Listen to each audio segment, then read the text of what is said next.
In this video, we're going to talk about the controlling factors of the symmetrical components method. You're going to be able to visually see how symmetrical components can break down unbalanced phasors.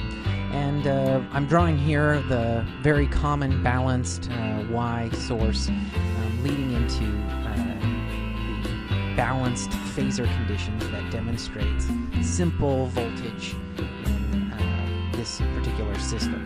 And if you notice, V1 equals V2 and equals V3, voltage is all the same. You don't have to concern yourself with complicated follow-up questions regarding subscripts. Are we talking about the voltage on phase 1, phase 2, or is it the voltage between 1 and 3, or anything like that? That is extra complicated. So in balanced situations like this, we just need to worry about voltage, very simply. Or if we were talking about current, the same would apply.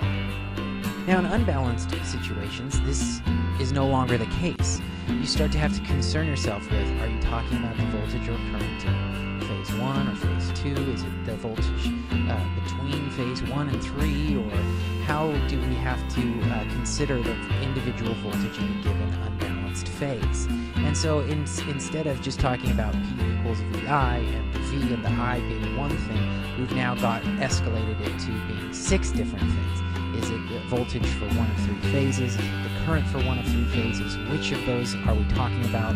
How are those related to one another? And so forth. So it goes from a relatively, in this instance, power calculation that is simple to a very difficult power calculation in the end once we encounter unbalanced conditions. And so what symmetrical components is going to attempt to do is break this down in a simpler way to get them to work together and not have to concern ourselves with all of these confusing distinctions we have to make. So now let's look at an actual unbalanced phasor set and see how we can work with them. So here we've got some graphics demonstrating separated phasors. We have obviously different phase angles and different phase magnitudes for A, B, and C. And then they can be shown together on the right-hand side in what is the common visualization of phasors having a shared point of nexus. And we see that they are demonstrated in this instance in a clockwise manner and asymmetrical.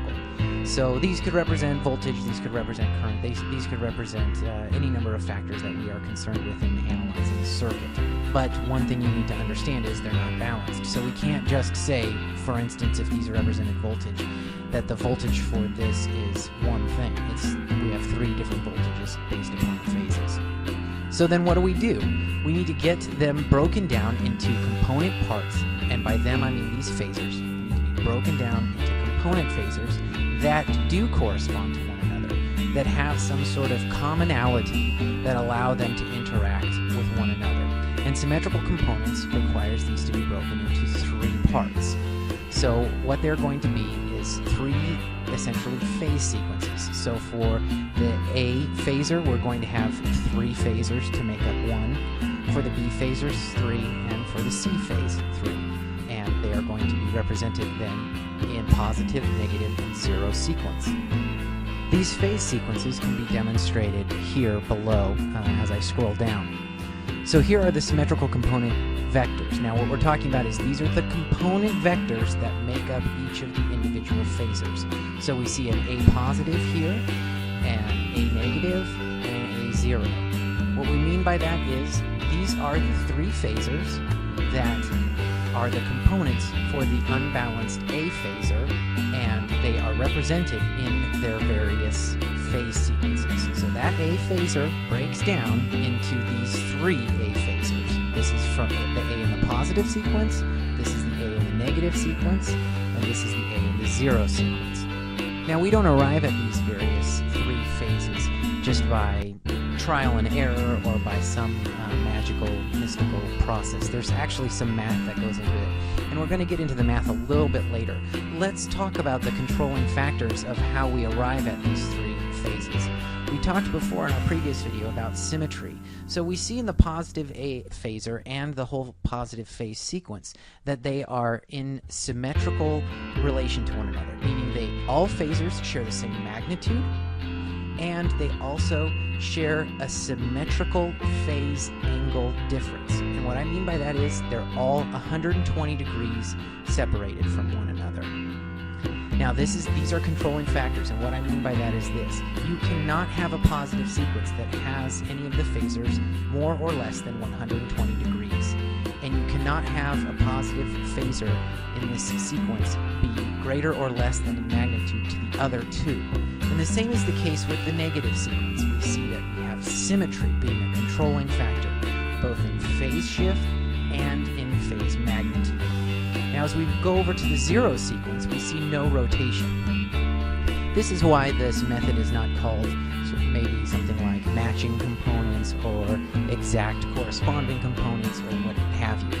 We have another sort of example of symmetry being displayed in the zero sequence.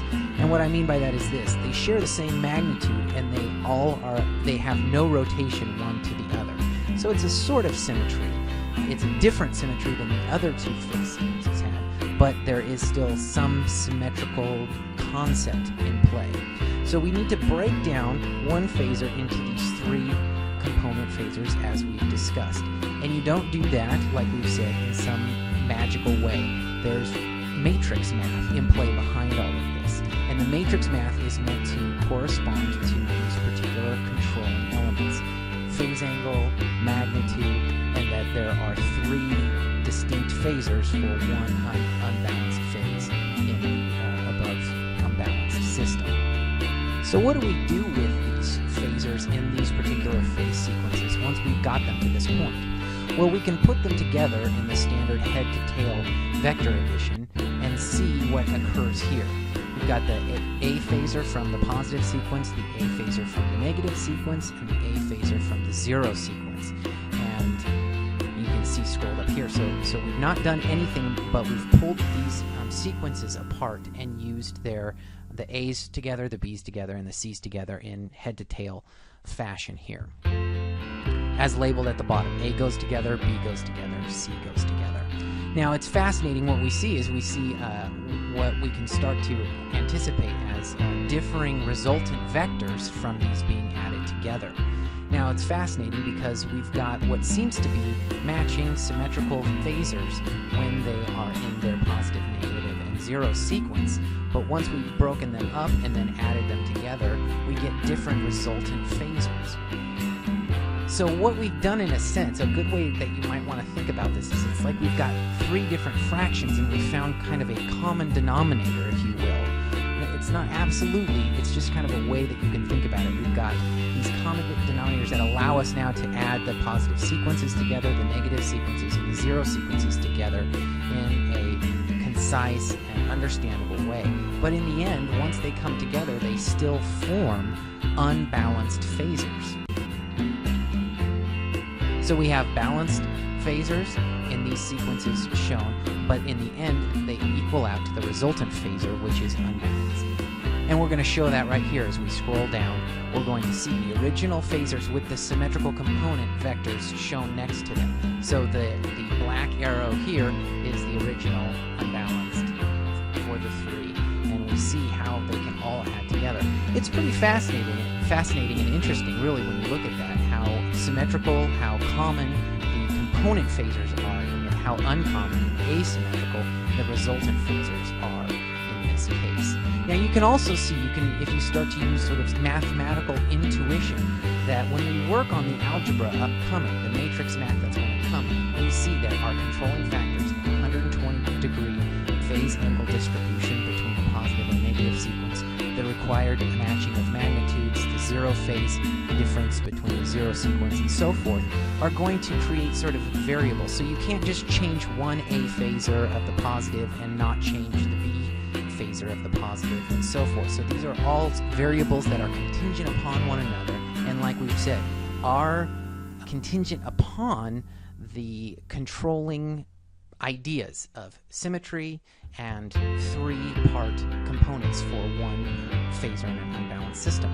So scrolling down now, we can move back to the original phasors and see exactly where we started out from. We've got these three phasors represented by the component phasors above. So there's the A phase there shown, and we can keep drawing our lines from the other sequences and the other phasors to correspond all together. Not too hard, actually, when visually represented like that, to see how this all works. And in the next video, we're going to show the math behind all of this.